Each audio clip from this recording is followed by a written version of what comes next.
आज हम परिचय कर रहे हैं बंगला लेखिका आशापूर्णा देवी और इस परिचय में शामिल होंगे हमारे मुख्य वक्ता दीक्षित कृष्ण कुमार दीक्षित सर और विद्यार्थी दीपांशु और हमारे आमंत्रित अतिथियों में विजेंद्र कुमार जी हैं और श्रद्धा पांडे जी हमारे बीच उपस्थित रहेंगे।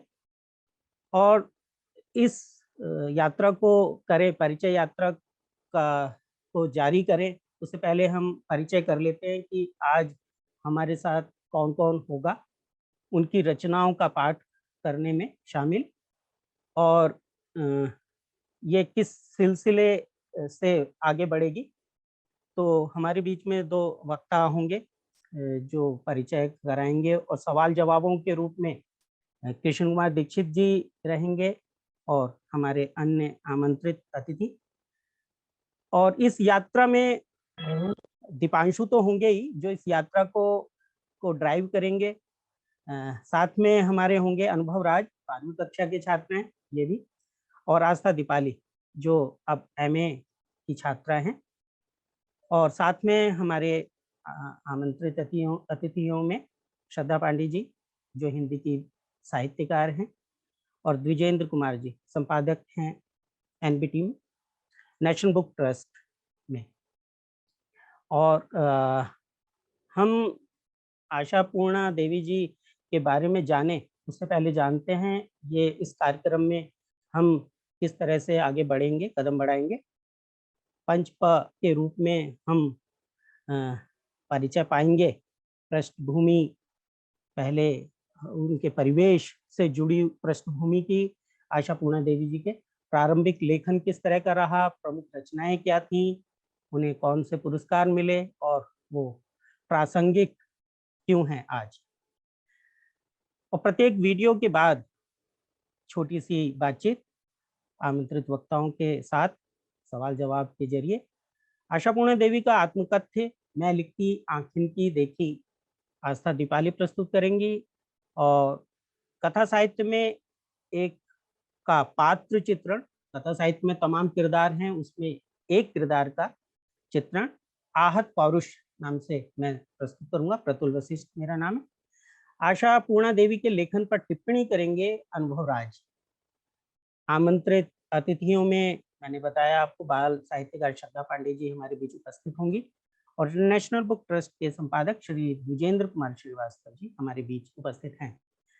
समापन वक्तव्य दीक्षित सर देंगे और आप शुरू करते हैं। पंच प, पृष्ठभूमि, प्रारंभिक लेखन, प्रमुख रचनाएं, पुरस्कार और प्रासंगिकता।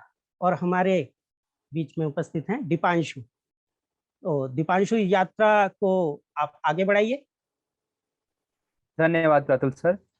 सबसे पहले तो यहाँ उपस्थित सभी गुणीजनों को मेरा सादर प्रणाम। आज हम जिन लेखिका के विषय में जिनके जीवन परिचय पर आज हम प्रकाश डालेंगे उनका विवरण प्रतुल सर दे चुके हैं। आशापूर्णा देवी जी जो आज के दिन ही 8 जनवरी को 1909 में जिनका जन्म हुआ, आज परत दर परत हम उनके जीवन के विषय में, उनके लेखन के विषय में चर्चा करेंगे। तो सबसे पहले मैं साझा करूंगा उनके परिवेश से उनकी पृष्ठभूमि। यूं तो हम सब सोचते हैं, जो सोचते हैं वो बोलते हैं और कुछ कही सुनी बातों का ब्यौरा लिखते भी हैं, लेकिन लेखन जगत में ख्याति बांधना आकाश के तारे तोड़ने से कम नहीं। फिर कौन है आशापूर्णा देवी और उन्होंने ऐसा क्या लिखा कि आजाद भारत के प्रगतिशील लेखकों में उनका नाम आज भी बड़े सम्मान से लिया जाता है। आइए रूबरू होते हैं एक ऐसी शख्सियत से जो स्वयं नारी सशक्तिकरण का प्रतीक बनी। आशापूर्णा देवी का जन्म 8 जनवरी 1909 में कलकत्ता के चित्रकार हरेंद्र नाथ गुप्त और माता सरला सुंदरी गुप्त के घर में हुआ। उनका बचपन नगर के उत्तरी भाग में लगभग 50 सदस्यों वाले एक विशाल परिवार में व्यतीत हुआ। परिवार अत्यंत रूढ़िवादी था। और उसमें लड़कियों की औपचारिक शिक्षा को प्रोत्साहित नहीं किया जाता था। अपने शैशव में आशा पूर्णा देवी प्राय अपने भाइयों के साथ बैठी रहती और उन्हें खूब जोर जोर से अपनी प्रवेशिकाएं पढ़ते हुए निहारा करती। वह अपने भाइयों के उच्चारण और पुस्तकों के भाषिक प्रतीकों को परस्पर जोड़ते हुए 3 वर्ष की वय पूरी होने से पहले ही बांग्ला वर्णमाला से परिचित हो गई। किंतु इससे एक विचित्र परिस्थिति पैदा हो गई। समस्या ये थी कि वे पुस्तकें उल्टी दिशा से तो तेजी से पढ़ जाती, किंतु सीधे अक्षरों को पढ़ने में उन्हें कठिनाई होती थी। अपने भाइयों की अनुपस्थिति में यह छोटी बच्ची उनकी पुस्तकें लेकर बैठ जाती और इस प्रकार उसने अक्षरों को पहचानना और पढ़ना सीखा। फलस्वरूप 3 वर्ष की होते होते वह पुस्तकों को भली भांति पढ़ना सीख गई।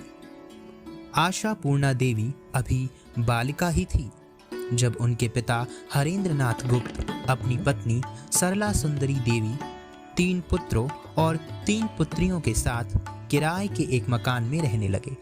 आवास परिवर्तन के आवश्यक कारणों में एक कारण था सरला सुंदरी देवी का पुस्तकों और पत्रिकाओं के प्रति प्रेम। संयुक्त परिवार में उन्हें पढ़ने के लिए पर्याप्त समय कम ही मिल पाता था। अपनी साहित्य तृषा को बुझाने के लिए उन्होंने बसुमती साहित्य मंदिर की लगभग सभी पुस्तकें खरीद डाली। उस समय के 3 प्रमुख पुस्तकालयों से पुस्तकें मंगवाई और लगभग सभी प्रमुख साहित्यिक पत्रिकाएं एकत्र की। सरला सुंदरी देवी ने ही अपने जीवन के माध्यम से आशा पूर्णा के कोमल हृदय में साहित्य के प्रति अनुराग का संचार किया। शिक्षा से वंचित महिला वर्ग के संबंध में आशा पूर्णा का कहना था, एतो आलो पृथ्वीते तबु पृथ्वीर मानुषकुलो एतो अंधकारे कैनो। अर्थात इस दुनिया में इतनी रोशनी है, फिर भी दुनिया के लोग इतने अंधेरे में क्यों हैं कि महिलाओं के लिए शिक्षा की महत्ता नहीं देख पा रहे। कलकत्ता में पली बढ़ी, कम उम्र में विवाहित एक पारंपरिक परिवार में आशा पूर्णा अपनी स्कूली शिक्षा पूरी नहीं कर सकी, लेकिन घर पर वह विभिन्न बंगाली पत्रिकाओं और पुस्तकों को पढ़ सकती थी।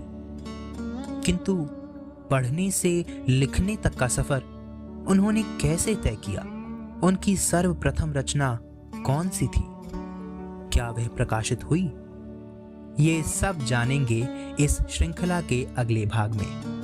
तब तक के लिए सोचिए, क्या ऐसे परिप्रेक्ष्य में औपनिवेशिक भारत की भूमि पर रूढ़िवादी विचारों के मध्य क्या बालिका आशा पूर्णा के लिए उभरना सरल रहा होगा?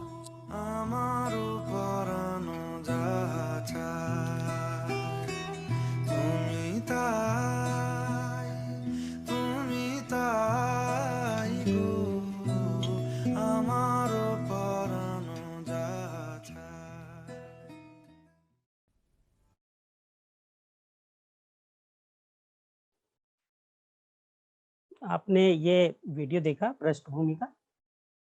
हाँ, दीपांशु, तो देखा तो सभी ने।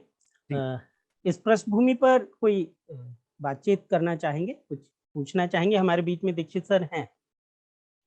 तो मेरा इस वीडियो के बाद दीक्षित सर से मेन मुख्य ये सवाल रहेगा कि लेखिका या लेखक के विचारों को पढ़ने से पहले, उनकी रचनाओं को पढ़ने से पहले उनके परिप्रेक्ष्य को जानना कितना जरूरी है? क्या उसे जानना जरूरी है भी या नहीं? और क्या परिप्रेक्ष्य का उनकी रचनाओं पर असर पड़ता है या नहीं? दीपांशु जी, धन्यवाद, आपने बोलने का अवसर दिया। बड़ा अच्छा प्रश्न है। देखिए, 2 तरह के लेखक होते हैं, एक जो अपने अंतर्मन से लिखते हैं और दूसरा जो किसी को देख करके लिखते हैं। तो जिस परिवेश में लेखक रहता है उसी परिवेश को अच्छी तरह व्यक्त कर सकता है। ये एक विदेशी लेखक ने कहा है कि अगर लोहे का मूल्य और लोहे की गुणवत्ता देखनी है तो किसी एयर कंडीशन कमरे में बैठ करके और लोहे की फैक्ट्री में नहीं देखना चाहिए। उससे पूछना चाहिए उस घोड़े से जिसकी नाल में, जिसके पैर में वो लोहे की नाल लगी हुई है, वो लोहे के बारे में अच्छा बता सकता है। तो इस पृष्ठभूमि में आशापूर्णा देवी पूर्णतः सफल होती हैं। और अभी जैसा कि आपने अभी प्रतुल जी ने बताया था कि आपने कहा कि तू कहता आखन की देखी, तू कहता कागज की लेखी, मैं कहता आखन की देखी। देखिए, ये कबीर दास का एक बड़ा प्यारा दोहा है और मुझको याद आ गया। कबीर कहते हैं, तू कहता कागज की लेखी, मैं कहता आँखिन की देखी, मैं कहता सुरझावन हारी और तू राखो उर्झावन सारी रे, उर्झाई रे। फिर से देखें, तू कहता कागज की लेखी, मैं कहता आँखन की देखी, मैं कहता सुरझावन हारी और तू राखे उर्झावन रे। अर्थात चीजों को सरल करने, ये बड़ा अच्छा दोहा मुझे लगा और आपने इसको आत्मकथा के रूप में लिया भी है।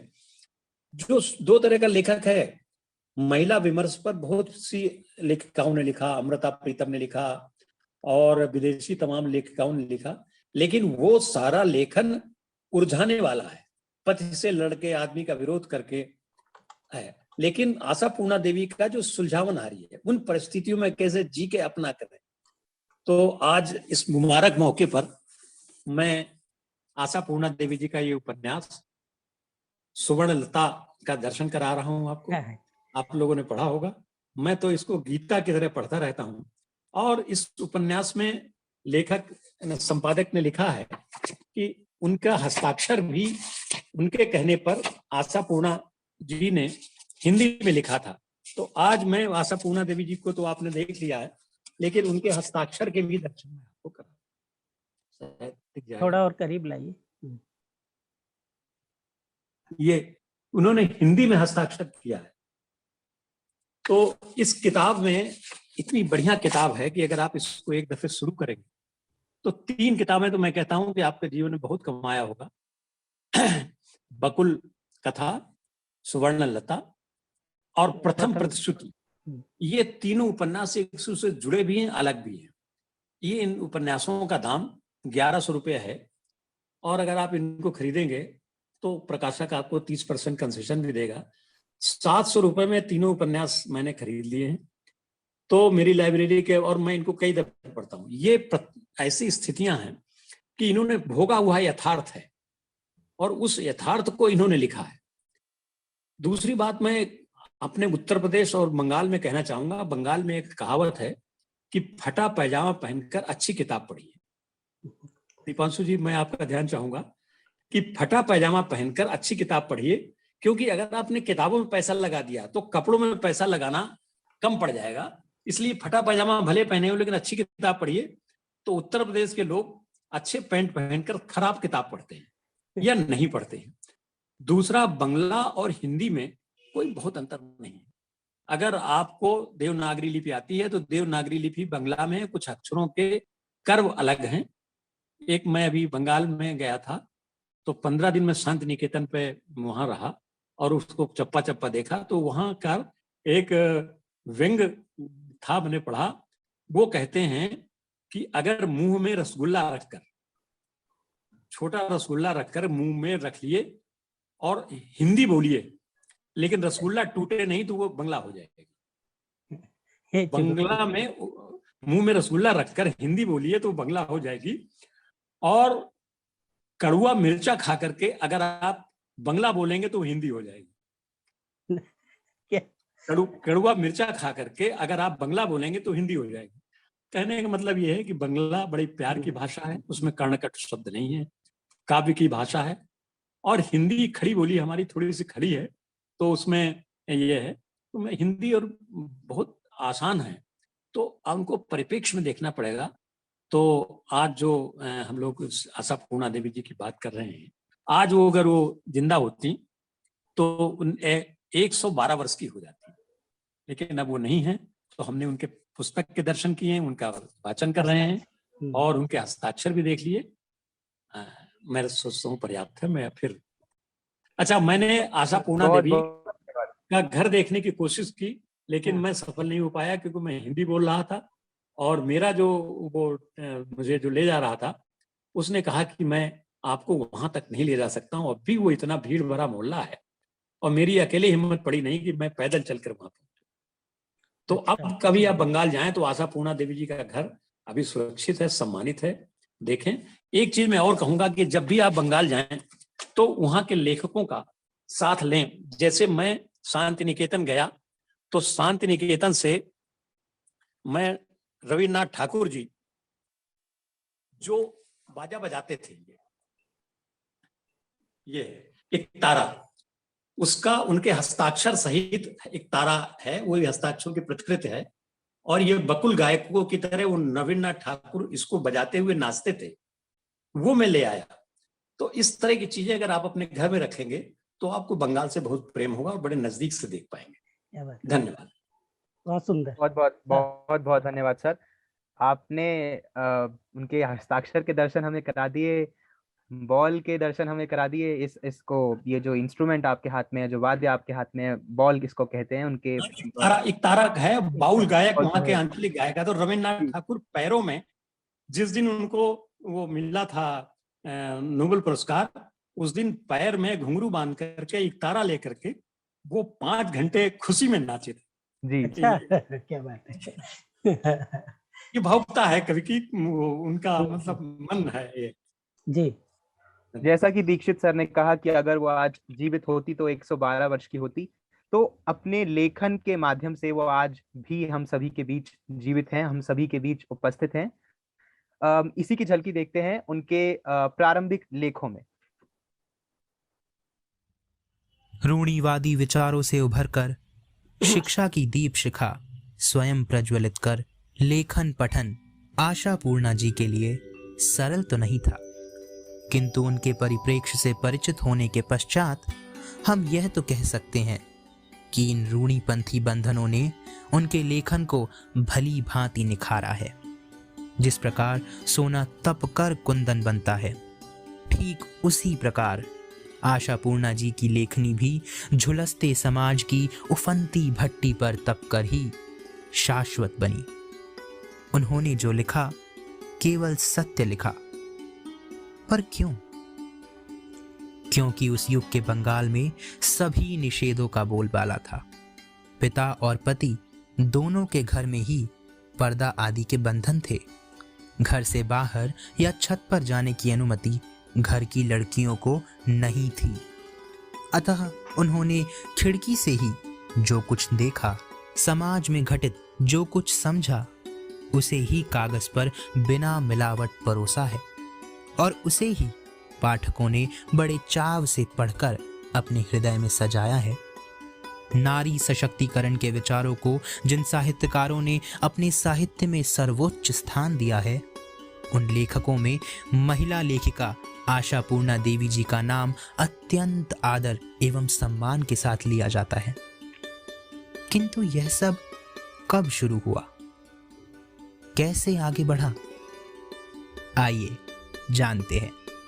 13 वर्ष की आयु में आशा पूर्णा ने अपनी प्रथम सृजनात्मक रचना की, जो बायरेर डाक शीर्षक एक कविता थी।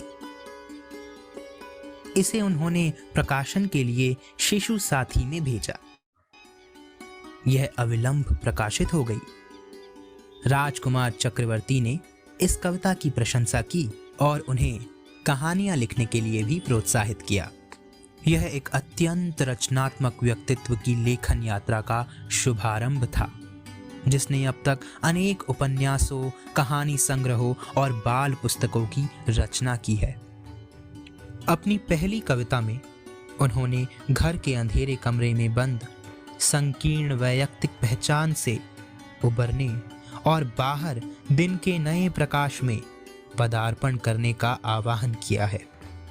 दूसरों तक पहुंचने की इसी इच्छा से ही संभवतः वह बांग्ला की लगभग सभी प्रमुख बाल पत्रिकाओं में एक के बाद एक कविता और कहानी लिखती चली गई। 1924 में 15 वर्ष की आयु में उनका विवाह श्री कालिदास नाग के साथ हुआ। जिन्होंने जीवन पर्यंत उनके लेखन में सहकार किया। उन्होंने अपने पति और ससुराल वालों के साथ पश्चिम बंगाल के नदिया जिले के कृष्णनगर में 3 वर्ष बिताए। उनके ससुराल के लोग अत्यंत धार्मिक प्रवृत्ति के थे और वहां अपने इर्द गिर्द उन्हें जो पुस्तकें मिली उनमें अधिकांश धर्म ग्रंथ थे। 3 वर्ष बाद वे अपने पति के साथ कलकत्ता लौट आईं। 28 वर्ष की आयु में उन्होंने वयस्कों के लिए पहली कहानी लिखी, जिसका शीर्षक था पत्नी ओ प्रेयसी। प्रकाशनार्थ उन्होंने इसे आनंद बाजार पत्रिका में भेजा। वह पत्रिका के शारदीय अंक में प्रकाशित भी हुई। यह अंतिम रचना थी जिसे उन्होंने स्वयं प्रकाशन हेतु भेजा था। बच्चों के लिए उनका पहला कथा संग्रह छोटे ठाकुरदार काशी यात्रा 1938 में प्रकाशित हुआ और वयस्कों के लिए पहला कहानी संग्रह 1940 में। और तब से वे सृजनात्मक प्रवास में निरंतर आगे बढ़ती गई। एक के बाद एक दूसरी कृति, कभी उपन्यास तो कभी कहानी संग्रह आती रही। उनके उपन्यासों और कहानियों में मध्यम वर्ग के लोगों का घरेलू जीवन, उनकी खुशियों और पीड़ाओं के साथ पूरे परिदृश्य पर उभरता है। उनके लेखन में वे अनुभव से परे कम ही जाती थी। आशा पूर्णा देवी के उपन्यासों और कहानियों में नारी की पीड़ा और यंत्रणा को अभिव्यक्ति मिली है। इनके अधिकांश लेखन में हमारे सामाजिक मानस में रंजित यौन आधारित भेदभाव से पैदा होती असमानता और अन्याय के विरुद्ध साहसिक विद्रोह दृष्टिगत होता है। आधुनिक भारतीय नारी से संबंधित जीवंत मुद्दे उठाते हुए वह विवेक पर आधारित एक नई सामाजिक व्यवस्था की गुहार करती हैं। आशा पूर्णा देवी पाश्चात्य पद्धति के सैद्धांतिक नारीवाद की समर्थक नहीं है। वस्तुतः वह एक ऐसे आदर्श भारतीय घरेलू परिदृश्य का स्वप्न देखती हैं जिसमें मानव मूल्यों की पुष्टि करते हुए स्त्रियों को भी वे अधिकार और सुविधाएं सुलभ हों जो पुरुषों को सुलभ हैं। पिता की चित्रकारी में रुचि और माँ के साहित्य प्रेम की वजह से आशा पूर्णा देवी को उस समय के जाने माने साहित्यकारों और कला शिल्पियों से निकट परिचय का अवसर मिला। गृहस्थ जीवन के सारे दायित्व को निभाते हुए उन्होंने बेजोड़ रचनाएं की, जिनमें से अनेक कृतियों का भारत की लगभग सभी भाषाओं में अनुवाद हो चुका है। उनके सृजन में नारी जीवन के विभिन्न पक्ष, पारिवारिक जीवन की समस्याएं, समाज की कुंठा और लिप्सा अत्यंत पैनेपन के साथ उजागर हुई है। आजीवन कला और साहित्यिक परिवेश से जुड़े रहने के कारण उनमें संवेदनशीलता का भरपूर विकास हुआ। लेकिन बंगाली परिवेश में लिखे जाने के बावजूद उनकी रचनाओं में ऐसा क्या था कि समग्र भारत में उनका सृजन स्वीकारा और सहृदय पसंद किया गया। उनके सृजन से ऐसे कौन से विलक्षण गुण उत्सर्जित हुए कि ज्ञानपीठ पुरस्कार प्राप्त करने वाली वे पहली महिला बनी। ये सब जानेंगे इस श्रृंखला के अगले भाग में। तब तक के लिए सोचिए, ऐसी रचनात्मकता की अभिव्यक्ति किस प्रकार हुई होगी। मेरा मन भुलाया रे,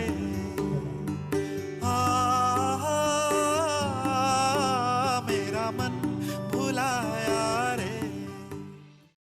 दीक्षित सर, एक बार फिर मेरा आपसे सवाल है। जरूर। औपनिवेशिक काल में, औपनिवेशिक भारत में जितने लेखक कलमकार उभर के आए, सबके विचार एक दूसरे से बहुत अलग रहे। लेकिन द्वितीय विश्व युद्ध के दौरान जब आशा पूर्णा जी उभरी, उनका लेखन जगत की जब उन्होंने शुरुआत की, उन्होंने लेखन जगत में कदम रखा, तो उनसे पहले जो लेखक थे उन्होंने पाश्चात्य परंपराओं को ही प्रगति मान लिया। उनके लेखन में ये स्पष्ट है कि पाश्चात्य परंपराएं ही प्रगति हैं। लेकिन आशा पूर्णा जी के लेखन में भारतीय परंपराओं में बदलाव की मांग की गई है। उन्होंने भारतीय परंपराओं को बदलने के लिए प्रोत्साहित किया है, उनमें कमियां निकाली हैं और उसे नकारा नहीं है, उसे एक तरह से स्वीकार की उसमें जो कमियां हैं उसे सुधार के लिए बताया है। इस पर आपकी क्या प्रतिक्रिया है? जी हाँ, मैं ये जरा अंदाजा लगा लें कि उस समय कौन से साहित्यकार थे और वो क्या परिवेश था। आशापूर्णा देवी के पहले और समकालीन जो साहित्यकार थे बंगला में, वो महर्षि अरविंद, सुभाष चंद्र और हमारे ये 2-4 और साहित्यकार थे। ये सब लोग सब साहित्यकार पाश्चात्य सभ्यता से परिचित थे, अंग्रेजी पढ़े लिखे। लेकिन आशापूर्णा देवी जी कोई इनके औपचारिक शिक्षा नहीं हुई थी, ये घर में ही पढ़ती रही जैसे आपने बताया, और वो इतना ज्यादा मनन करती रही, इतना ज्यादा उनका अन्वेषण था कि 3 विश्वविद्यालय ने उनको डिलीट दी। तो जो लड़की किसी विद्यालय में नहीं पढ़ी, उसको 3-3 अलग विश्वविद्यालय, जिसमें हमारा ये शांति निकेतन भी है, वर्धमान वाला विश्वविद्यालय है, और 3 विश्वविद्यालयों ने अलग अलग दी। तो जो मनीषी रविन्द्रनाथ ठाकुर, विवेकानंद, गांधी जी, ये भी साहित्यकार उस समय जो लिख रहे थे, या तो पाश्चात्य सभ्यता के पक्ष में लिख रहे थे या विपक्ष में लिख रहे थे, लेकिन उनसे प्रभावित थे। लेकिन जो माटी की सभ्यता थी, परेशानियां थी, उन पर किसी ने नहीं। एक महिला होने के नाते इन्होंने इन चीजों को छुआ और बहुत अच्छी तरह ले गई और अपने को वहां तक सीमित रखा। इस परिवेश में मैं आपको एक उदाहरण बताना चाहूंगा। जब ये उपन्यास तीनों प्रकाशित हो गए, तो बंगला पत्रिका साहित्य लोक में लेखिका आशापूर्णा देवी जी ने एक अपना वक्तव्य दिया था। वो पाठकों के लिए है। आज आशापूर्णा देवी जी है नहीं, लेकिन वो पाठकों, हम लोगों के प्रति क्या भाव रखती थी, क्या अपेक्षा रखती थी, ये ध्यान रखकर उन्होंने लिखा है। वो लिखती हैं, लिखने के समय मेरे मन में पाठकों के बारे में कोई खास धारणा नहीं है। हम लोगों के लिए कह रही हैं, समझ लीजिए। आज आशापूर्णा देवी जी स्वर्ग से 112 साल की होने के बाद वो हम लोगों से कह रही हैं क्या, कि लिखने के समय मेरे मन में पाठकों के बारे में कोई खास धारणा नहीं है। कहानी या उपन्यास में वर्णित पात्रों की उपस्थिति और परिस्थिति के सम्मुखी होने के बाद दूसरी बातों के लिए अवकाश नहीं होता।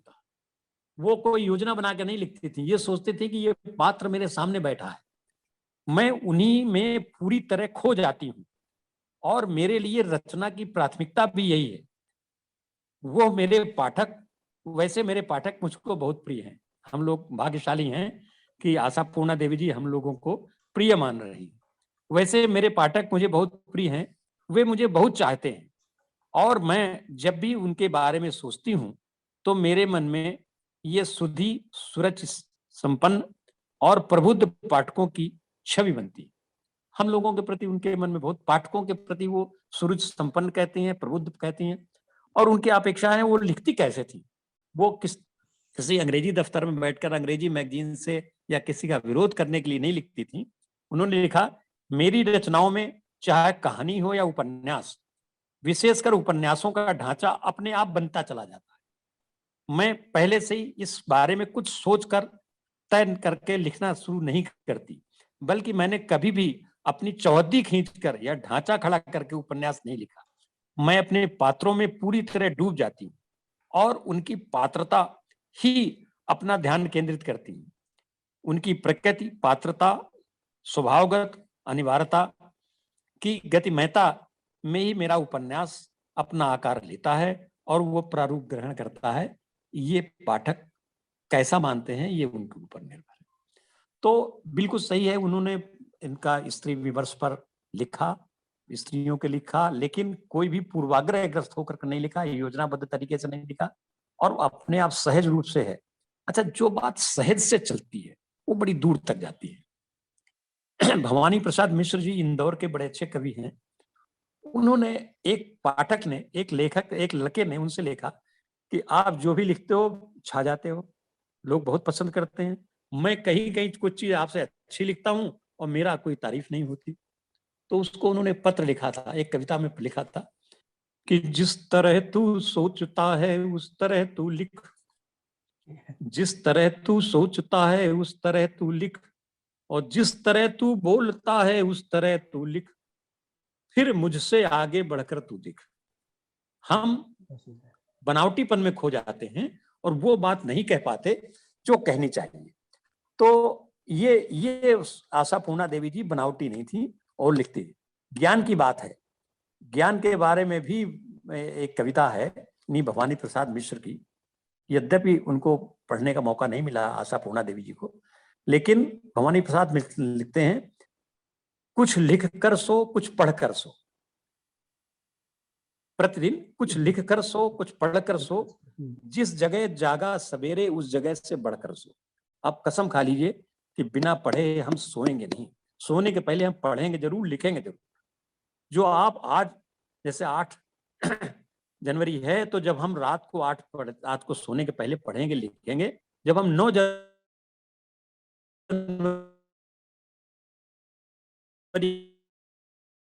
को जागेंगे तो 8 जनवरी से प्लस होंगे, फिर 9 जनवरी। धन्यवाद। हाँ, श्रद्धा जी हमारे बीच में हैं, स्वागत है आपका। और जी मैम, सवाल ये है कि औपनिवेशिक भारत के परिवेश में जिन भी कलमकारों ने रचनाएं की, आशापूर्णा देवी के समकालीन या उनसे पहले, उन्होंने पाश्चात्य परंपराओं को ही प्रगति का रूप दे दिया। उनकी रचनाओं में ये झलकता है कि पाश्चात्य परंपराएं ही प्रगति हैं, लेकिन आशापूर्णा देवी जी ने भारतीय परंपराओं को स्वीकार करके उनमें कमियों के प्रति सुधार की भावना को उजागर किया है। तो इस विषय में इसके प्रति आपकी क्या प्रतिक्रिया है? देखो, बहुत लंबा उसका उत्तर जाएगा, पर मैं बहुत समराइज कर रही हूँ क्योंकि मैं ज्यादा बोल नहीं सकती हूँ। जी, पाश्चात्य जो है वो प्रगतिवादी तो है, वो विकसित है और प्रगतिवादी है। तो जब भी हम अपने विचार अपने परिवेश से प्रगतिवादी होकर लिखेंगे, कहीं ना कहीं औपनिवेशिक जो हमारे ऊपर पाश्चात्यता का जो है प्रभाव आ जाएगा। ठीक है, तो इसलिए हम ये कहें कि मुझे जिस समय लेखक लिखता है, उस समय लेखक ये सोच के नहीं लिखता है कि मैं हैरी पॉटर को कॉपी करने जा रहा हूँ या मैं फला चीज को कॉपी करने जा रहा हूँ।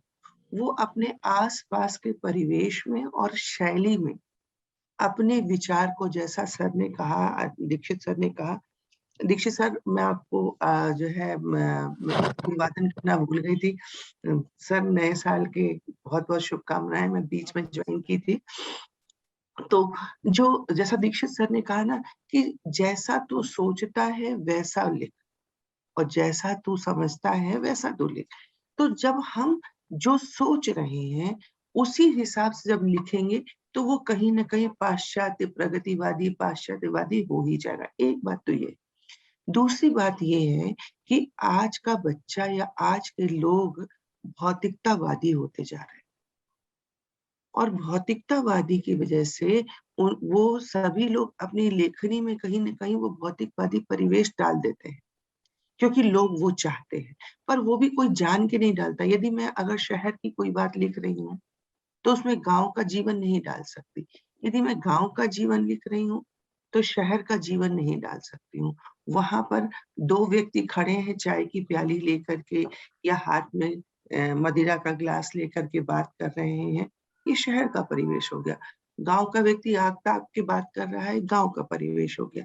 अब लिख लेने के बाद जब मेरी कहानी संपूर्ण हो गई तो ये आलोचक सोचते हैं कि मैंने किसके प्रभाव में कहानी लिखी। जैसे कि मैंने पूरा तो नहीं सुना, लेकिन आशापूर्णा देवी के बारे में जो मैंने थोड़ी बहुत पढ़ाई कर ली आपके यहाँ से होने के बाद कि हाँ मुझे यहाँ आना है, या दीक्षित सर को थोड़ा सा सुन लिया, तो उन्होंने भी ये सोच के नहीं लिखा कि हमें इस परिवेश इस कसौटी पे तौला जाए और इस कैटेगरी में, इस श्रेणी में डाला जाए। उन्होंने अपने स्वच्छंद विचारों को लिखा। अब वो विचार उनके स्वच्छंद कहाँ तक पहुंच गए, ये उस पर हमारा एक लेखक का कंट्रोल नहीं होता है और होना भी नहीं चाहिए। सिर्फ और सिर्फ एक कंट्रोल होना चाहिए, एक नियंत्रण होना चाहिए, वो मर्यादा का, जो आजकल लेखक लोग उसको भी किनारे ताक पर रखते रहे। मुझे आज भी अपनी कहानी में, चाहे वो पारिवारिक कहानी हो, चाहे वो बच्चों की कहानी में तो आवश्यकता नहीं पड़ती है, पर पारिवारिक कहानी लिखते समय जब प्रणय निवेदन की बात आती है तो मेरी कलम थोड़ी देर के लिए रुक जाती है। वो मेरे संस्कार है, मुझे रोक लेते हैं। तो ऐसा नहीं कि मैं गाँव की तरफ चली गई या मेरे विचार संकुचित हो गए। ये लेखक को पूरी छूट मिलनी चाहिए, लेखक की स्वतंत्रता होनी चाहिए। शायद मैं जी। थोड़ा बहुत तो वहाँ तक पहुँच सकी, लेकिन इसको कुछ ज़्यादा डिटेल में बताने की ज़रूरत है दीपांशु। बहुत सुंदर। बहुत बहुत धन्यवाद मैम। आपने एकदम सटीक शब्दों में, कम शब्दों में बात पूरी तरह कह दी और हमें भी बिल्कुल समझ आ गई। अब जानेंगे कि आशापूर्णा देवी के लेखन में वो कौन से विलक्षण गुण थे कि वो पाठकों को भा गए। बहुत सुंदर। रचनात्मक अभिव्यक्ति कदापि परतंत्र दायरे में नहीं की जा सकती। आंखों देखे परिदृश्य का सजीव चित्रण करने हेतु कलम ऐसी होनी चाहिए कि बंधन की प्रत्यक्ष बेड़ियों को खंड खंड कर मनोभाव की गरिमा का अलग पाठक के हृदय में उजागर कर सके, मर्म पर मार्मिक चोट कर सके। किंतु आशापूर्णा का साहित्य केवल कल्पना की करुण रागिनी नहीं, बल्कि जीवन के अनुभवों का उद्घोष है। उनकी रचनाएं रोमांच के दिवा स्वप्न से नहीं भरी, बल्कि उनमें सामान्य मध्यम वर्गीय जीवन की घटनाएं निहित हैं। जीवन की छोटी छोटी बातों के प्रति उन्होंने सच्चाई बरती है। मानवीय भावनाओं को इतनी ईमानदारी से लिखा है कि हर पाठक को वो अनुभव अपने लगते हैं। उनकी कलम से छूकर सभी भूमिकाएं, सभी पात्र जीवंत हो जाते हैं। लेकिन कैसे? आशापूर्णा देवी की कर्मभूमि पश्चिम बंगाल थी। उनका पहला कहानी संकलन जल और जामुन 1940 में यहीं से प्रकाशित हुआ था। उस समय यह कोई नहीं जानता था कि बांग्ला ही नहीं, भारतीय कथा साहित्य के मंच पर एक ऐसे नक्षत्र का आविर्भाव हुआ है जो दीर्घ काल तक समाज की कुंठा, संकट, संघर्ष, जुगुप्सा और लिप्सा सबको समेटकर सामाजिक संबंधों के हर्ष, उल्लास और उत्कर्ष को नया आकाश प्रदान करेगा। उनकी कहानियां पात्र, संवाद या घटनाओं का जमघट नहीं, परंतु जीवन की किसी अनकही व्याख्या को व्यंजित करती हुई उनकी एकदम अलग पहचान है। उनकी अपनी एक विशिष्ट शैली थी। चरित्रों का रेखांकन और उनके मनोभावों को व्यक्त करते समय वे यथार्थवादिता को बनाए रखती थी। सच को सामने लाना उनका उद्देश्य रहता था। उनका लेखन आशावादी दृष्टिकोण लिए हुए था, परंतु निराशा का कोई काला कोना उनसे अनछुआ न था। नारी केंद्रित उनके उपन्यासों में जहां नारी मनोविज्ञान की सूक्ष्म अभिव्यक्ति और नारी के स्वभाव, उसकी अस्मिता, उसके दर्प, दंभ, द्वंद्व और उसकी दास्ता का बखूबी चित्रण किया हुआ है, वहीं उनकी कथाओं में पारिवारिक प्रेम संबंधों को उत्कृष्टता दृष्टिगोचर होती है। बंगाली में सबसे लोकप्रिय लेखकों में से एक आशापूर्णा जी के लिए ज्ञानपीठ पेपरबैक्स ने उनकी पुस्तकें प्रस्तुत करते हुए लिखा है, आशापूर्णा देवी की लेखक की दुनिया उनकी अपनी निजी दुनिया नहीं है, बल्कि ये हम सभी के घर दुनिया का विस्तार है, जिसे वे कभी नन्ही बेटी के रूप में, तो कभी एक किशोरी के रूप में, तो कभी ममतापूर्ण माँ के रूप में नवीन जिज्ञासा के साथ देखती हैं। अपनी इसी प्रतिभा के कारण उन्हें समकालीन बांग्ला उपन्यासकारों की प्रथम पंक्ति में गौरवपूर्ण स्थान मिला। उनकी निरीक्षण शक्ति गहन और पैनी थी तथा पूर्वाग्रहों से रहित उनका दृष्टिकोण अपने नाम के अनुरूप आशावादी था। मैं तो सरस्वती की स्टेनो हूँ, उनका यह कथन उनकी रचनाशीलता का परिचय देता है। आशापूर्णा देवी अपने दमदार महिला किरदारों के लिए जानी जाती हैं। उनकी सुप्रसिद्ध त्रयी में शामिल है प्रथम प्रतिश्रुति, स्वर्णलता और बुकुल कथा। प्रथम प्रतिश्रुति सत्यवती की कथा है, तो स्वर्णलता और बुकुल कथा उससे आगे चलने वाले उपन्यासों का क्रम है, जो महिला अधिकारों व सशक्तिकरण की दृष्टि से अद्भुत उपन्यास हैं। 20वीं शताब्दी के बंगाल में बदलते ग्रामीण और शहरी परिवेश पर महिलाओं की 3 पीढ़ियों की जीवन कथाएं इनमें निहित हैं। उन्होंने न केवल स्त्री अधिकारों की बातों को उठाया, बल्कि संकीर्ण मानसिकता व समाज की बुराइयों पर भी चोट की। स्वर्णलता के एक दृश्य में बालक राम काली की खड़ाऊ से पिटाई इसीलिए होती है कि उसने प्रभु के भोग में पानी नहीं रखा। वह बोलता है कि उसने रखा था, प्रभु ने पी लिया होगा। उसके पिता जय काली कहते हैं कि प्रभु पानी नहीं पीते। राम काली सोचता है कि जब प्रभु पानी पीते ही नहीं तो उनके लिए रखते क्यों हैं? इन्हीं मार्मिक प्रश्नों के कारण दूरदर्शन ने भी स्वर्णलता की नींव प्रथम प्रतिश्रुति का नाटकीय रूपांतरण प्रसारित किया, जिससे यह सिद्ध होता है कि आशापूर्णा की सोच उनके समय से बहुत आगे थी। ऐसी लोकप्रिय रचनाओं के लिए उन्हें कौन से अद्भुत सम्मान प्राप्त हुए? अपने साहित्य और सम्मानों के प्रति उनकी क्या प्रतिक्रिया थी?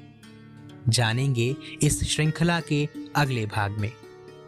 तब तक के लिए सोचिए, ऐसे उत्कृष्ट सृजन के लिए जनमानस के प्रेम से बड़ा क्या कोई और सम्मान हो सकता है? बरसे बदरिया सावन की, बरसे बदरिया सावन की।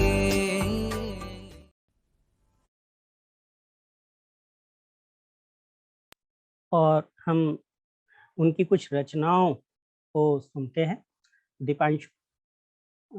दीपांशु के इस वीडियो के बाद हम उनकी 2 रचनाओं को सुनते हैं। पहली रचना है आस्था दीपाली द्वारा प्रस्तुत है, मैं लिखती आँखन की देखी। तो हम इसको एक बार सुन लेते हैं। मैं लिखती आँखन की देखी, आस्था दीपाली। आशापूर्णा देवी। आशापूर्णा देवी की श्रेष्ठ कहानियां। इस पुस्तक के अनुवादक हैं सूर्यनाथ सिंह। मैं लिखती आखिन की देखी। आशापूर्णा देवी कहती हैं, मैंने अब तक 150 से अधिक उपन्यास और 1500 से भी अधिक कहानियां लिखी हैं। कहानी मेरी पहली मोहब्बत है। बचपन से अब तक एक लंबे समय से लिखती चली आ रही हूँ। इस लंबे समयांतराल में जिस तरह मेरे व्यक्तिगत जीवन में अनेक तूफान आए और चले गए, उसी तरह समाज के ऊपर से भी अनेक तूफान गुजरे, अनेक परिवर्तन हुए और इतिहास रचता चला गया। लेकिन लिखना कभी नहीं रुका। समाज में परिवर्तन होते हैं और आदमी की मानसिकता भी बदल जाती है। इस बदलाव की छाप अनिवार्य रूप से लेखन पर भी पड़ती है। इसीलिए कई बार तो ऐसा लगता है कि इन सब के बीच में एक आत्म प्रतिकार का भाव भी पल रहा है। लेकिन जो कुछ भी देखती हूँ या देखे हुए की जो स्मृति मन में है, वही लिखती चलती हूँ। शायद जिसे हम हिंसक समझते हैं, अत्याचारी कहते हैं, वह हिंसक नहीं है, अत्याचारी नहीं है, अज्ञानी है। अज्ञान खत्म होते ही वह अत्याचारी नहीं रह जाता। फिर यह भी देखने में आता है कि मनुष्य सबसे अधिक असहाय खुद से है। यह दिक्कत नारी और पुरुष दोनों के साथ है और इस असहायत्व से वे मुक्त नहीं है। फिर शायद वह स्वयं जानबूझकर अज्ञानी बना हुआ है।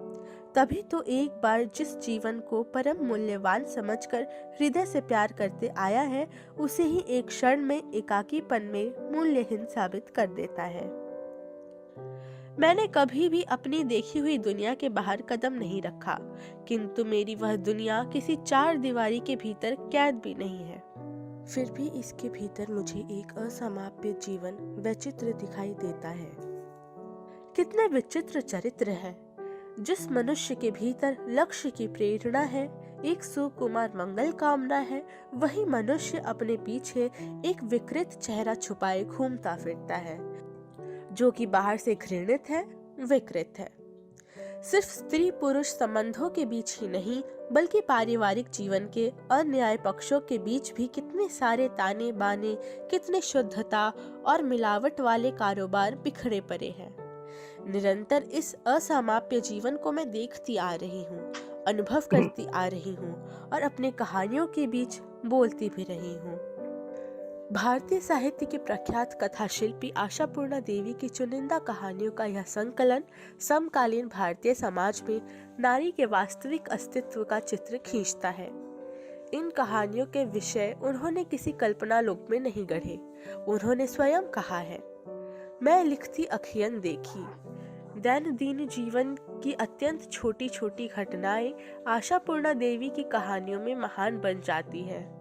आशापूर्णा देवी उन छोटे से रचनाकारों में से है जिनकी कथाएं हर पल घर, आंगन, परिवार और मोहल्ले में घूमती रहती हैं और जीवन की उपेक्षित सी घटना के माध्यम से बड़ी बड़ी बात कही जाती है। इनके लगभग 200 उपन्यास और कई कथा संग्रह नारी मन की संवेदनाओं की परतों से भरे पड़े हैं। आवश्यकता है इसे खोलने की, परखने की। बहुत सुंदर। और ये थी आस्था दीपाली। उन्होंने बताया, सूर्यनाथ सिंह जी का अनुवाद किया है, आशापूर्णा देवी जी के शब्दों का अनुवाद किया है सूर्यनाथ सिंह जी ने, उसको स्वर दिया था आस्था दीपाली जी ने। और हम टिप्पणी लें अनुभव राज से पहले मैं एक छोटी सी प्रस्तुति जो रेखा चित्र के अंतर्गत आती है, आहत पौरुष, प्रस्तुत करता हूँ। ये इसका स्रोत है किरचियाँ, आशापूर्णा देवी की पुस्तक है। और किरचियों से तात्पर्य है चुभन से, चुभन देती छोटी छोटी चोटें जो किरच के रूप में पड़ जाती हैं। इससे अर्थ ये भी है कि छोटे छोटे प्रसंग वो क्या है जो चुभन देते रहे। तो ये कहानी है छोटी सी इस रेखा चित्र में, आहत पौरुष। दुबली पतली और छोटी सी बेलनाकार देह, रूखा सूखा चेहरा, तेज नुकीली दाढ़ी मूछ और चमड़े से मड़ा अस्थि पंजर, लेकिन आंखों में सारी दुनिया की पीड़ा और थकान। इस चेहरे को देखकर जवानी जैसे किसी शब्द को इसके नजदीक नहीं लाया जा सकता। अगर लाया भी गया तो सिर्फ हंसी ही आएगी।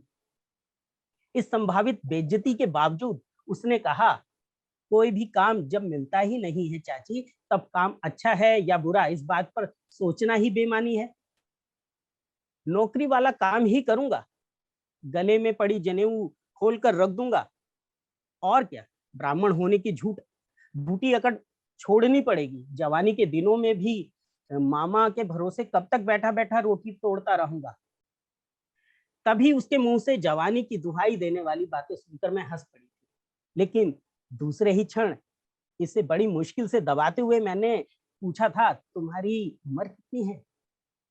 उसने जब बताया 25, तो अनायास मेरी हंसी निकल पड़ी थी। 2 के ऊपर 5, कहीं इसका आंकड़ा उल्टा पुल्टा तो नहीं हो गया? कहीं 5 के ऊपर तो 2 नहीं? सचमुच उसने 25 के बदले अपनी उम्र 52 बताई होती तो मैं उस पर यकीन कर ले, लेकिन मेरी हंसी देखकर वह थोड़ी देर के लिए ठिठक गया। लेकिन मेरे सवाल के पीछे छिपे संकेत को समझकर उसने फिर झुककर कहा, खाने को 2 ठो दाना तक नहीं जुटता चाची, इसीलिए शरीर की हालत इतनी खस्ता हो गई है और मामा भी वैसे ही मक्खी चूस। ये था एक छोटा सा प्रसंग जो उनकी पुस्तक से लिया था। अब मतलब वो किरदार की किस तरह से रचना करती थी, गढ़ती थी, ये हमने देखा इन 2 रचनाओं। दीपांशु जी, हम इस पर टिप्पणी लेने के लिए तैयार हैं। अनुभव राज हमारे बीच में है, तो अनुभव राज इस पर अपनी प्रतिक्रिया देंगे, फिर उसके बाद हम द्विजेंद्र सर के पास चलते हैं और फिर आगे सफर जैसा दीपांशु कहें। स्वागत। अनुभव सर। अनुभव अनुभव। सर। नमस्ते सर, नमस्ते। सभी को मेरा सादर नमस्कार। जैसा कि हम जानते हैं कि आज हम आशापूर्णा देवी जी के लेखन यात्रा को जानने के लिए, उनके बारे में जानने के लिए एकत्रित हुए हैं। जी। बहुत सारी बातें सबने कह दी, तो मुझे जो लगता है वो मैं बताता हूँ। इसमें मुझे सबसे अच्छी बात ये लगी कि आशापूर्णा देवी का जो पूरा सफर है वो 87 वर्ष की उम्र में उनका निधन हुआ और 87 वर्ष की उम्र में उनका जो निधन हुआ तो 87 वर्ष में से 74 वर्ष तो उनके लेखन में ही निकल गए। अच्छा। उन्होंने बहुत सारी रचनाएं लिखी, स्त्रियों पर रचना लिखी, बच्चों पर रचना लिखी और जैसा कि हम जानते हैं कि उनकी जो परिवार थे वो रूढ़िवादी सोच के थे। उनकी शिक्षा स्कूल में तो नहीं पर घर पे ही उन्होंने शिक्षा ली, तो ये बहुत ही सराहनीय बात है। उनकी 225 कृतियां भी आई, मतलब प्रकाशित हुई, तो ये तो बहुत ही आश्चर्य की बात है और बहुत ही सराहनीय बात है। और मैं तो उनको नमन करता हूँ कि मतलब पहली महिला लेखिका वो बनी, तो मैं तुमको नमन करता हूँ और मैं उनको साधुवाद और भगवान उनकी आत्मा को शांति दे। बहुत सुंदर। हाँ दीपांशु, आगे सफर जारी रखिएगा और इस पर कोई और टिप्पणियां करना चाहे रचनाओं पर, दीक्षित सर है, विजेंद्र सर है, और फिर नहीं तो आगे बढ़ते हैं।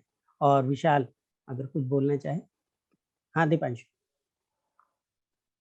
लेखन के बाद, लेखन पर टिप्पणियों के बाद अब चलते हैं राष्ट्रीय स्तर पर उनकी लेखन पर क्या टिप्पणियां हुई और उन टिप्पणियों से निकलकर उन्हें किस प्रकार के कौन कौन से पुरस्कारों से सम्मानित किया गया, उसकी एक झलकी देखते हैं।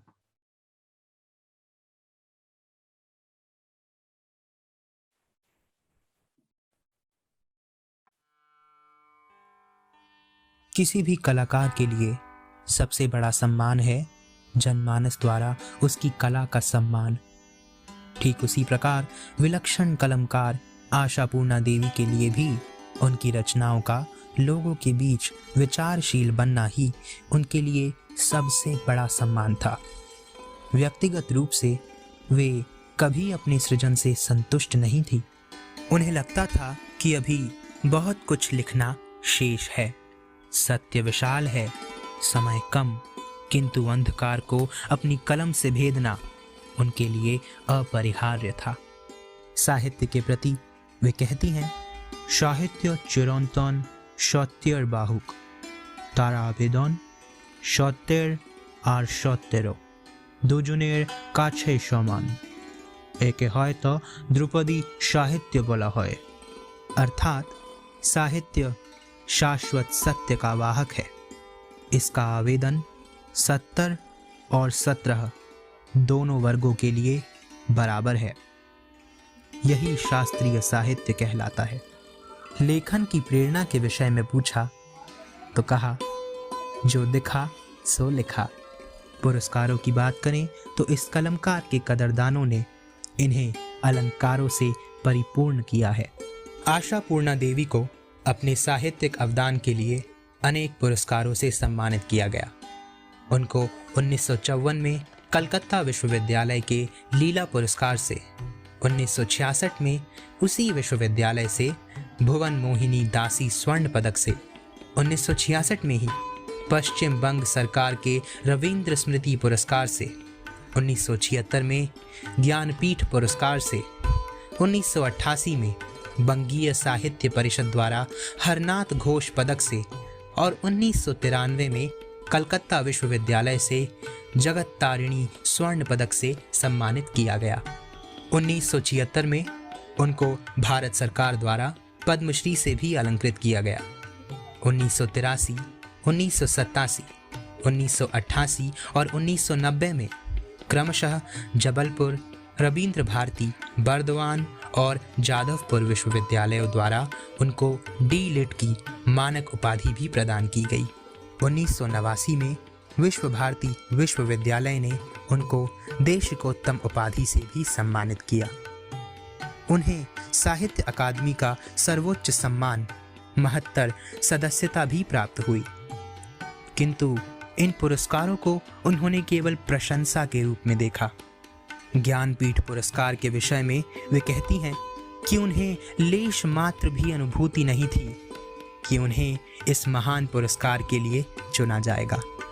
पर आज़ाद भारत के बदलते परिवेश में यह रचनाएं कितनी प्रासंगिक हैं, ये जानेंगे इस श्रृंखला के अगले भाग में। तब तक के लिए सोचिए, क्या सच में परिस्थिति बदली है? क्या आज की नारी को जिम्मेदारी से परे वो अधिकार दिए गए हैं जिनकी वे हकदार हैं? আমার নিশীথ রাতের বাদল ধারা, আমার নিশীথ রাতের বাদল धारा। फिर से एक बार दीक्षित सर से मेरा सवाल है। जी, तो औपचारिक शिक्षा से रहित, बिना स्कूल जाए, केवल यथार्थ लिखकर वे ज्ञानपीठ पुरस्कार प्राप्त करने महिला बनी। तो इससे ये बात स्पष्ट है कि संघर्ष से संवेदना उत्सर्जित होती है। तो आज के परिदृश्य में इस कथन का आप किस तरह से समर्थन करेंगे या किस तरह से विरोध करेंगे? देखिए, बहुत अच्छा प्रश्न है और मैं इस पे थोड़ा सा अलग हट करके बोलना चाहूंगा। जी, एक बड़े विद्वान लेखक ने किया कि पूरा संसार ही पाठशाला है, और वाजपेयी जी ने, अटल बिहारी वाजपेयी नहीं, एक व्याकरणाचार्य वाजपेयी हुए हैं, उन्होंने लिखा है कि विश्वविद्यालय की शिक्षा हमें बताती है कि हम कितने मूर्ख हैं, और ये सारे विश्वविद्यालय की डिग्रियां असूयाग्रस्त हैं, असत्य हैं। जी। तो आशापूर्णा देवी जी किसी विश्वविद्यालय में नहीं पढ़ी, किसी स्कूल में नहीं पढ़ी, घर में रहकर उन्होंने जो शिक्षा की वो बहुत बड़ी शिक्षा थी। कबीर दास ने लिखा है कि मत्स्य कागज छुइयो नहीं, कलम गई नहीं हाथ, और उस आदमी पर कम से कम 40 PhD तो मैं लोगों को जानता हूँ डिलीट भी हो गई। तो आशापूर्णा देवी स्वयंभू जागृत साहित्यकार है, उन्होंने संसार की पाठशाला में बहुत पढ़ा। इस पर मैं एक प्रकरण बताना चाहूंगा। एक मैंने खंड काव्य लिखा जहर पर, कटुहाला, और उसके 11 छंद बच्चन जी को भेजे, और उसमें मैंने लिखा कि मेरे ये छंद बहुत अच्छे हैं, आपकी मधुशाला के कुछ छंदों से अच्छे हैं, लेकिन आपको प्रशस्ति मिल जाती है, प्रशंसा मिल जाती है, और मुझको, मैं अच्छे लिखता हूं तब भी कुछ नहीं लिखता।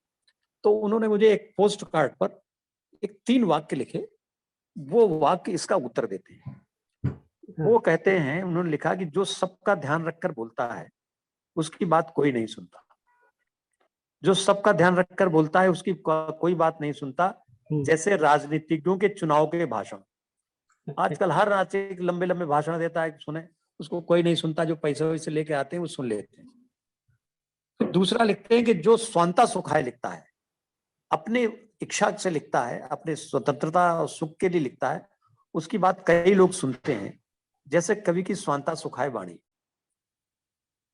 तीसरा उन्होंने लिखा कि जो किसी के लिए नहीं लिखता उसकी बात सब सुनते हैं, जैसे भौरों का संगीत, नदियों का गायन, तितलियों को उड़ना, ये सबको अच्छा लगता है। तो आशापूर्णा देवी जी ने औपचारिक शिक्षा न प्राप्त करके संसार की पाठशाला से जो ग्रहण किया, वो बहुत बड़ी बात है। सुवर्णलता को जैसे अभी आपने दिखाया, तो उसमें मुझे सबसे अच्छा प्रकरण इसमें लगा कि जब सुवर्णलता बहुत बीमार हो जाती है, उसका मरना निश्चित है, और उसके मरने के बाद उसकी एक ताई दुर्गावती, जयावती आती है। तो सब लोग याद कर रहे हैं, तो जयावती ने कहा, इनकी ताई लगती थी वो ससुराल की तरफ से, उसने कहा कि स्वर्ण ने मुझसे बताया था कि वो जिंदगी में कभी खाट पर नहीं सोई। तो सब लोगों ने आश्चर्य किया, रे उनके यहाँ तो खाट उनके कमरे में थी। तो उन्होंने बताया कि जब ये बचपन में, जब ये इनके पहले बच्चा हुआ तो खाट नहीं थी, इनके लिए एक चौकी आई थी, चौकी में बच्चे को सुलाने की बात थी, तो ये जमीन में सोती थी इसलिए कि चौकी से बच्चा गिर ना जाए, इसलिए ये जमीन में सोती थी कि अगर गिरेगा तो लुढ़क न जाए, उसके चोट न लग जाए। अब जब बच्चे हो गए, बच्चे बड़े हो गए, तो उनके बच्चों को सुलाती थी, तो अब आदत पड़ गई, बिना जमीन में लेटे नींद नहीं आती थी। तो उन्होंने कहा कि मैं जिंदगी में, हमारी स्वर्ण जिंदगी में कभी भी वो खाट पर नहीं सोई। उसकी इच्छा थी कि अब उसके मरने के बाद वो अपने लड़कों के कंधों में जाए तो उसकी खाट जरा अच्छी हो। ये बड़ा मार्मिक प्रकरण है। तो अब हमारे आशापूर्णा जी नहीं है, तो हम उनको सम्मान सहित अपने जीवन से विदा न करें और उनको प्रतीक्षा भी रखते हैं। तो जो ये, मैं जरा प्रश्न भूल गया, फिर भाव में बह गया, आप जरा प्रश्न बता दीजिए क्या था। जी, प्रश्न था संघर्ष से जी संवेदना उत्सर्जित होती है, तो हाँ, संघर्ष से संवेदना उत्पन्न होती है। वो रामदास त्रिपाठी ने लिखा है कि वियोगी होगा पहला कवि, आज से उपजी होगा ज्ञान, निकलकर नैनों से चुपचाप बही होगी कविता अनजान। तो वो जो वेदना होती है वो संघर्ष से आती है, और अगर उसमें किसी तरह की मिलावट कर दी जाए। एक कवि ने लिखा है कि मैं छिपाना जानता तो जग मुझे साधु समझता, शत्रु मेरा बन गया है छल रहित व्यवहार मेरा। तो छल रहित व्यवहार, और आप उसमें कोई चीज मिलावट न करें, तो वो दुनिया के बहुत लोगों को अच्छी लगेगी, और अब भी लग रही है। तो आशापूर्णा देवी इन बड़े बड़े साहित्य रथियों के बीच में रविन्द्रनाथ ठाकुर हैं और तमाम अरविंद हैं, इनसे ज्यादा चर्चित, तो ज्यादा प्रचलित हैं, क्योंकि उनका व्यक्तित्व, उनका जो पढ़ाई लिखाई थी, वो इनके सामने कुछ नहीं। बाकी सब लोग हमारे जितने, रविन्द्रनाथ ठाकुर बहुत अंग्रेजी अच्छी जानते थे, प्रभावित थे, और हमारे रविन्द्रनाथ ठाकुर के अलावा बाकी अरविंद जी फ्रांस में जाकर पढ़े थे। तो ये केवल संघर्ष के कारण इनके मन में उत्पन्न हुआ, और विरोध स्वरूप इन्होंने नहीं लिखा। 200 से लगभग किताबें लिखना। अच्छा, एक चीज और बता दूं, इन्होंने बच्चों के लिए लिखना शुरू किया। एक प्रशंस मैं बताऊं, मेरे सोहनलाल द्विवेदी जी बड़े निकट रिश्तेदार है, हमारे दादा लगते थे। फतेहपुर में मैं उन्हीं के पास रहता था। तो एक दफे उनका अभिनंदन करना हुआ, तो हम लोगों ने निमंत्रण पर छापा, उसमें लिख दिया बाल कवि सोहनलाल द्विवेदी जी का अभिनंदन है। तो एक आध लोगों ने कह दिया कि अरे राष्ट्र कवि को बाल कवि कह रहे हो। तो सोहनलाल द्विवेदी जी बिगड़ गए कि हाँ बात सही है, मुझको बाल कवि कह के, तो मैं तो दिनकर की तरह राष्ट्र कवि हूँ। तो हमने कहा कि राष्ट्रवादी कविता लिखना बहुत आसान है, लेकिन बच्चों पर कविता लिखना, बच्चों की कविता लिखना बहुत मुश्किल है। हम तो आपको बाल सखा का कवि मानते हैं, और बच्चों पर किसी ने ढंग से लिखा नहीं, तब जाके वो प्रसन्न हुए, हाँ बात तो सही है, बच्चों के लिए लिखना बहुत मुश्किल बात है। तो आशापूर्णा देवी जी ने शुरुआत बच्चों से की और समाप्ति महिलाओं से की। बाकी उन्होंने ज्यादा क्षेत्र नहीं चुने, लेकिन अपने क्षेत्र में उनको महारत हासिल थी, और संघर्ष की व्यथा से लिखा, कलम को डुबो के लिखा, इसीलिए वो बहुत प्रशंसित हुई और प्रशंसित रहेंगे। बहुत सुंदर। अब हम यात्रा के एकदम अंतिम पड़ाव पर हैं। आज हम एक ऐसी लेखिका के बारे में चर्चा कर रहे हैं जिन्होंने गृहस्थ जीवन की सभी जिम्मेदारियों को निभाते हुए लेखन किया, और उनका नियम था कि दिन में नहीं लिखूंगी, तो रात में लिखा, तब सो गए तब लिखा, और ऐसा लिखा कि वो जनमानस की जुबान पर याद रह गया, रट गया जी। लेकिन जब समय बदला तो आज के समय में वो कितना प्रासंगिक है, उनका लेखन कितना प्रासंगिक है, ये जानते हैं अगली प्रस्तुति में। आशापूर्णा देवी, जिन्होंने 13 वर्ष की अवस्था से लेखन प्रारंभ किया और आजीवन साहित्य रचना से जुड़ी रही। 13 जुलाई 1995 में इस संसार को अलविदा कहा। औपनिवेशिक भारत की धूप तले उन्होंने जो कुछ लिखा, वो तेज उनकी रचनाओं में आज भी महसूस होता है। नारी की गरिमा को बरकरार रखने के लिए उनके प्रयास उनके जीवन व्यापन में स्पष्ट झलकते हैं। उनकी रचनाओं से जो किरदार उत्पन्न हुए वो आज भी सजीव हैं, आम लोगों से इतना मेल खाते हैं कि पहचान करना कठिन है। उन रचनाओं में जिन घटनाओं का जिक्र है वे आज के समाज की जटिलताओं से परस्पर मेल खाती हैं। दहेज प्रथा, रूढ़िवादिता, घरेलू हिंसा के मामले आए दिन अखबारों की हेडलाइन का श्रृंगार बनते हैं। विद्रोहिणी लेखिका की कलम से जो कुछ भी कागज पर उतरा वो तो पत्थर की लकीर बन आज भी समाज में रहने वाली महिलाओं के लिए पहाड़ जैसी समस्या है। समय बदला है, कौन मानेगा? जब ये नहीं बदला तो भारत में बदलाव के चेहरे को कौन पहचानेगा? क्या वो विद्रोह की भावना, वो अग्नि सा तेज पुरुष प्रधान समाज की बेड़ियों को पिघलाने योग्य नहीं रहा? क्या मानव विकास पथ से फिर भटक गया? क्या फिर महिलाएं केवल अंधेरे कोनों की शोभा बढ़ाती हैं, पुरुषों के निर्णय तले दब जाती हैं? क्या है सत्य, क्या मिथ्या है, इसकी समझ आज के संसार में कहाँ मिलेगी? कौन बनेगा संसार का दर्पण जिसमें दिखेगा स्याह काला संसार? कौन करेगा उसे साफ? कौन करेगा उसे साफ? क्या अब कोई आशा की किरण जगेगी? क्या फिर किसी घर में कोई आशापूर्णा जन्म लेगी जो करेगी उद्धार समाज का, जिसके शस्त्र होंगे शब्द, जो मुक्त करेगी बंधी को बंधन से और तृप्त करेगी जगत को इस कुटिल प्रबंधन से? इन प्रश्नों के उत्तर आज फिर खोजने की आवश्यकता है। लेखिका के विचार फिर पढ़ने की जरूरत है। पर भाषा इस कार्य में बाधा न बने, इसलिए अनुवाद का सहारा लेना भी अनिवार्य जान पड़ता है। 100 की एक कही जाए तो स्पष्ट यही है कि आशापूर्णा देवी के लेख शाश्वत हैं, जिनकी प्रासंगिकता पर आज तो प्रश्न नहीं उठाए जा सकते। कोरा ये मन रंग में तेरे रंगा।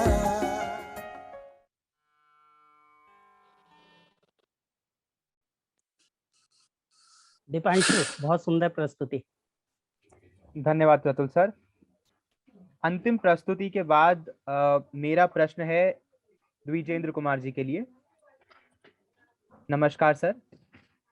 प्रश्न है कि अनम्यूट करें जी, क्योंकि आशापूर्णा जी बांग्ला की लेखिका थी तो उनकी कृतियों को पढ़ते समय हम अनुवाद का सहारा लेते हैं।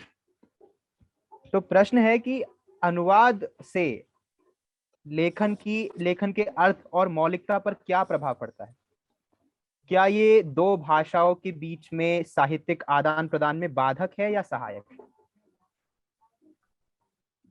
तो पहले मैं अनुवाद के बारे में बात करता हूँ, क्योंकि मैं जहाँ से जिस संस्था में काम करता हूँ, नेशनल बुक ट्रस्ट, वहाँ 50 से ज्यादा भाषाओं में किताबें छपती है और हमारा जो मेजर काम है वो समझिए ट्रांसलेशन ही होता है।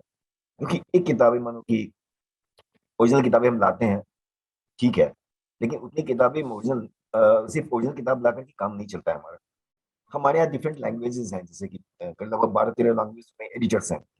तो एक जो है हिंदी या इंग्लिश जो मेजर लैंग्वेज है उसमें बुक आती है, फिर वो ट्रांसलेशन होता है। तो पहले तो मैं ट्रांसलेशन के बारे में बात करूंगा कि ट्रांसलेशन क्यों इम्पोर्टेंट है। क्योंकि ट्रांसलेशन इसलिए इम्पोर्टेंट है क्योंकि किसी भी रचनाकार की रचना आम लोगों तक देश के विभिन्न कोने पहुंचे, उसके लिए ट्रांसलेशन एक महत्वपूर्ण साधन। अब आशापूर्णा देवी जी की बात करते हैं, तो अगर उनकी रचनाओं का ट्रांसलेशन डिफरेंट लैंग्वेजेस में नहीं होता तो हम शायद उनके बारे में बहुत अच्छी तरह से नहीं जानते। हम जानते हैं कि वो बांग्ला में बहुत अच्छा लिखती है, बट हम उसे पढ़ नहीं पाते। तो ट्रांसलेशन का ये महत्व है कि एक व्यक्ति की जो कृतियां हैं वो डिफरेंट लैंग्वेज में पूरे देश में चलती है। दूसरी जो महत्वपूर्ण चीज है वो है कल्चर का आदान प्रदान होता है।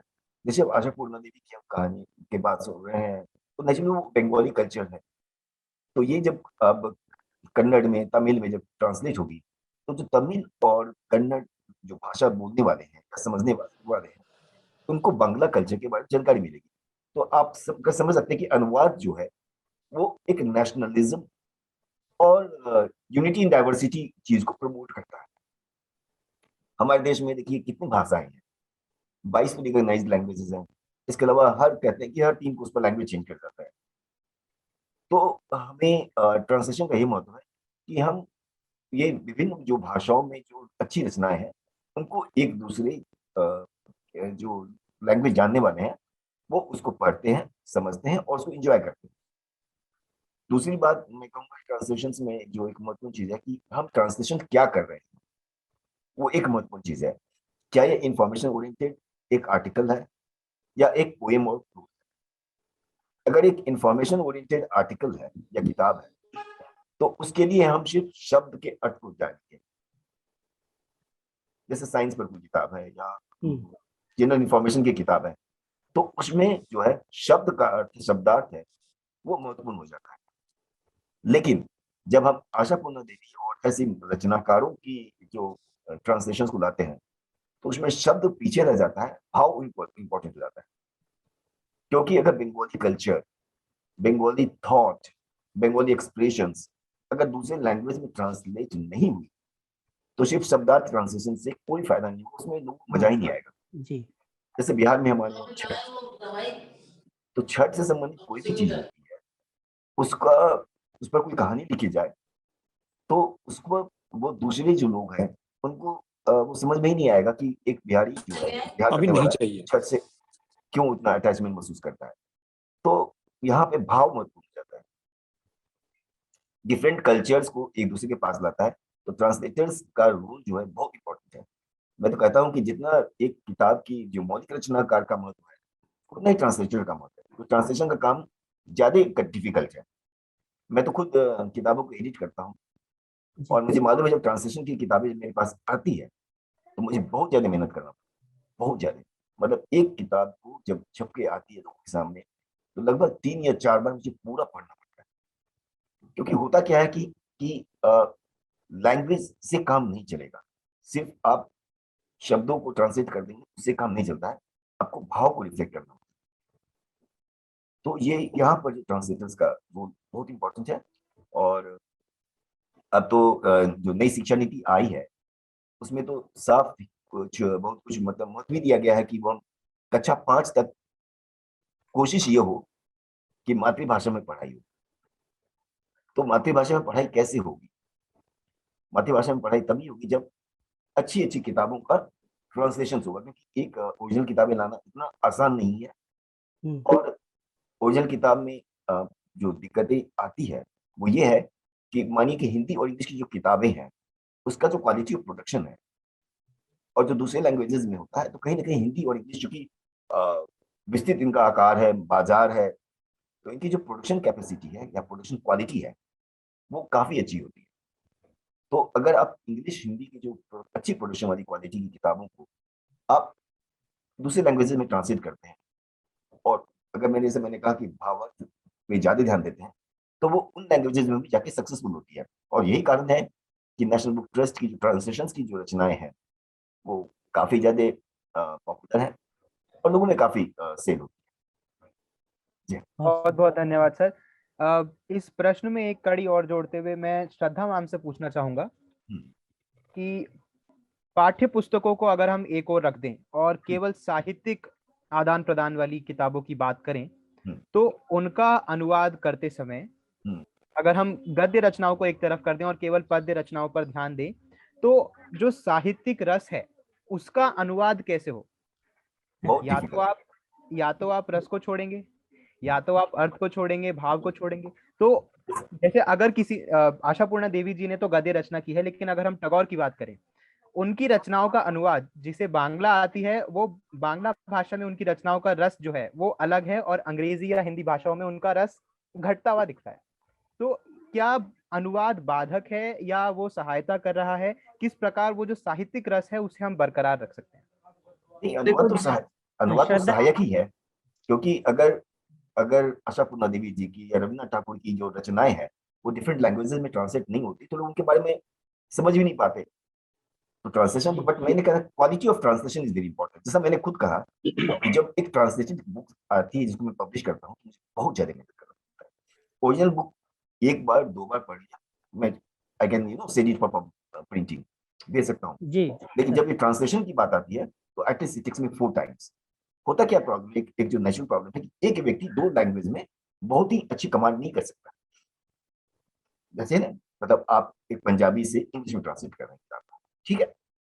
अब पंजाबी से इंग्लिश में काम करते हैं तो आपको जो ट्रांसलेशन जो बंदा जो ट्रांसलेशन कर रहा है, जो व्यक्ति ट्रांसलेट कर रहा है, उसको पंजाबी का लैंग्वेज का भी बढ़िया कमांड होना चाहिए और इंग्लिश का भी। जी जनरली क्या होता है कि जो हम देखते हैं और एज एन एडिटर और पब्लिशर जो हम फील करते हैं कि शब्द का तो अर्थ आ जाता है, लेकिन कहीं ना कहीं लैंग्वेज में कमी रहती है।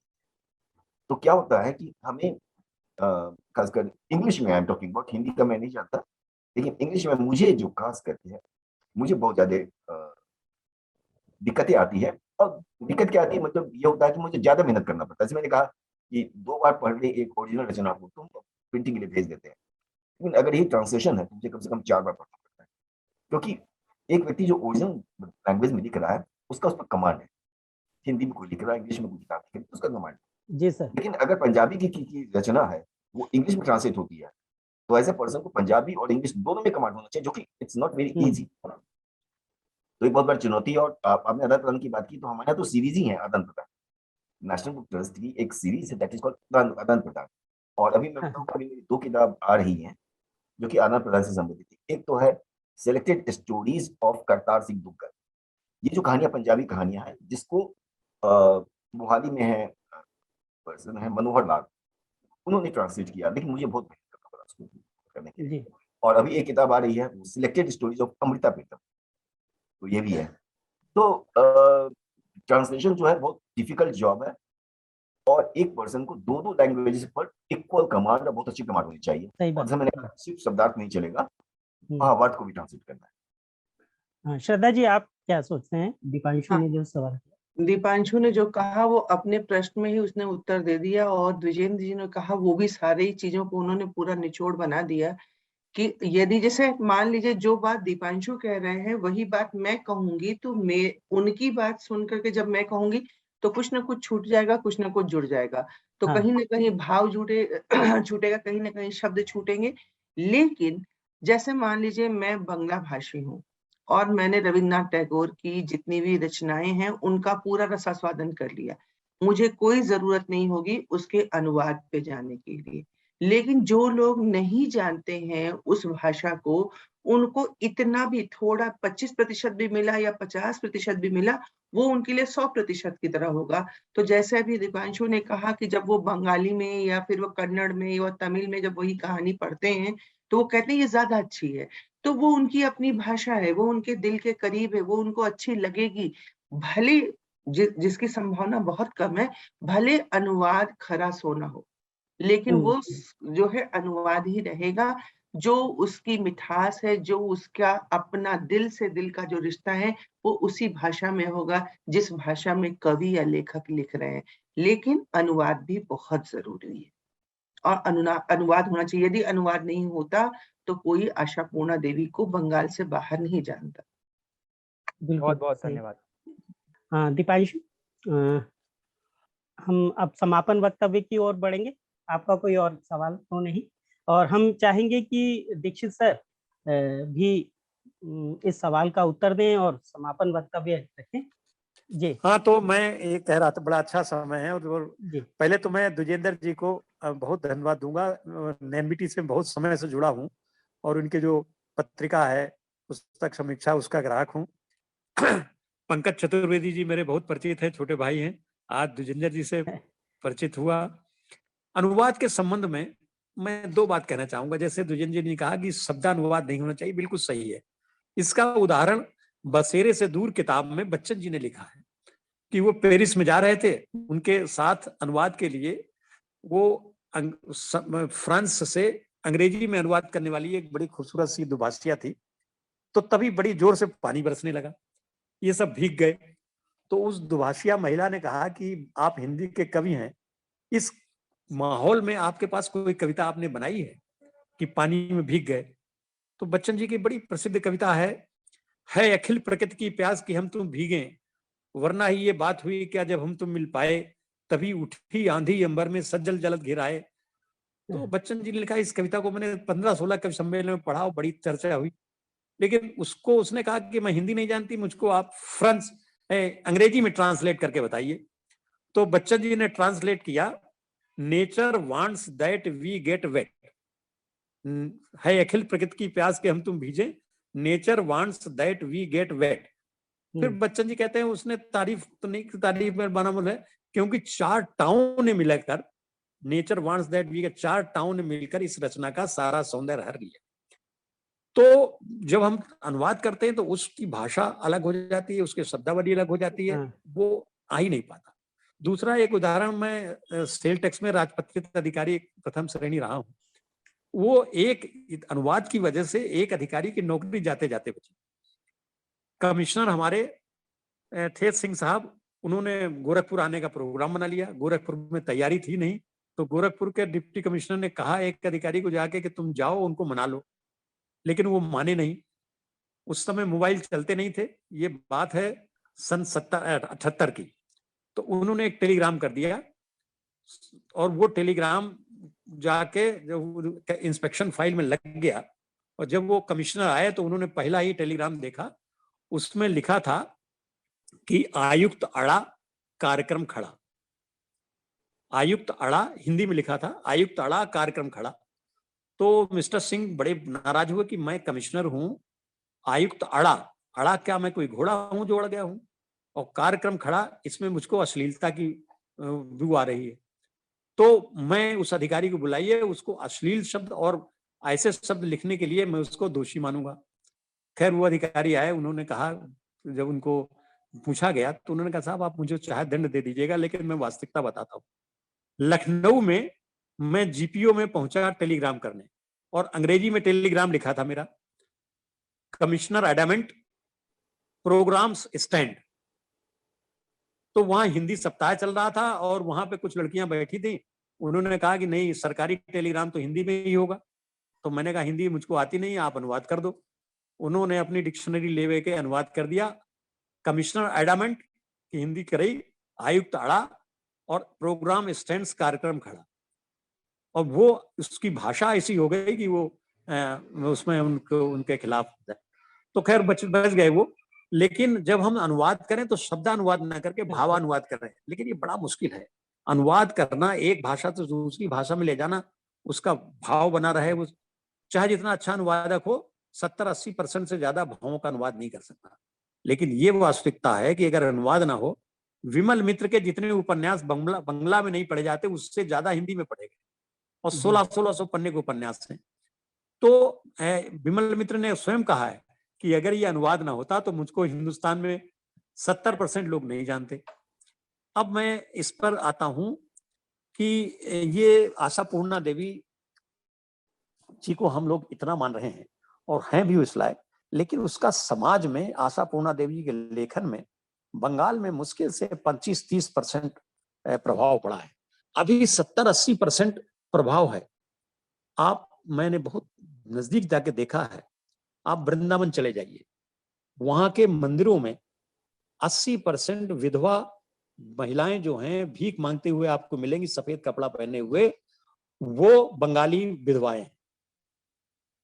वहां पर बंगाल में तरीका है कि अगर महिला सधवा है तो उसको एक दफे बनारस जाना चाहिए, अगर वो विधवा है तो उसको वृंदावन जाना चाहिए। तो जैसे महिला विधवा हो जाती है उसके घर वाले वृंदावन जाके मंदिर के पास छोड़ाते हैं। उसका जीवन, उनको एक दिन में पहले 100 ग्राम चावल और दाल मिलते थे, उसी दाल को बना के खाती हैं और वो दिन भर भजन करती हैं। इतनी निम्न कोट की हो जाती हैं। अब तो कुछ उनका उद्धार हुआ है, लेकिन अब भी बंगाली महिलाएं विधवा होने के बाद वृंदावन में वो तपस्या भीख मांगती है, रोना आ जाता है। दूसरा, सधवा जो बनारस जाती हैं उसको जो वहां के कुलीन लोग हैं वो खूबसूरत महिलाओं से शादी कर लेते हैं, उनका यौन शोषण करके उनके पैसे सब हजम कर जाते हैं और गंगा जी में उनको बनारस में नहला करके वैश्यावृत्ति जो वहां की दाल मंडी बाजार है वहां जाके बेच आते हैं। आपको दाल मंडी जो वहां का वैश्यालय है, बाजार है, उसमें 40% वैश्याएं आपको बंगाल की मिलेगी। ये कटु सत्य है, इसको मैंने बहुत नजदीक से देखा है। तो आशापूर्णा देवी जी ने जो दिया जलाया था महिलाओं के लिए, वो अभी केवल 40% सफल हुआ है, उसका असर पड़ा है, लेकिन ग्राउंड लेवल पर बहुत असर नहीं पड़ा। हमें इसको अभियान में चला करके बंगाली ही नहीं, भारतवर्ष की समस्त महिलाओं के लिए हमें प्राणपण से जुटना है। अंत में मैं द्विजेंद्र जी का एनबीटी को बहुत प्रणाम करते हुए बहुत कर रहा हूँ, और श्रद्धा पांडे जी, प्रतुल जी तो हमारे पहले से परिचित हैं, और द्विजेंद्र कुमार जी से बहुत आशा, और सब विशेष रूप से अभिनव राज ने बहुत जो आज जितना अच्छा उच्चारण किया है, मैं बड़ा प्रभावित हूँ।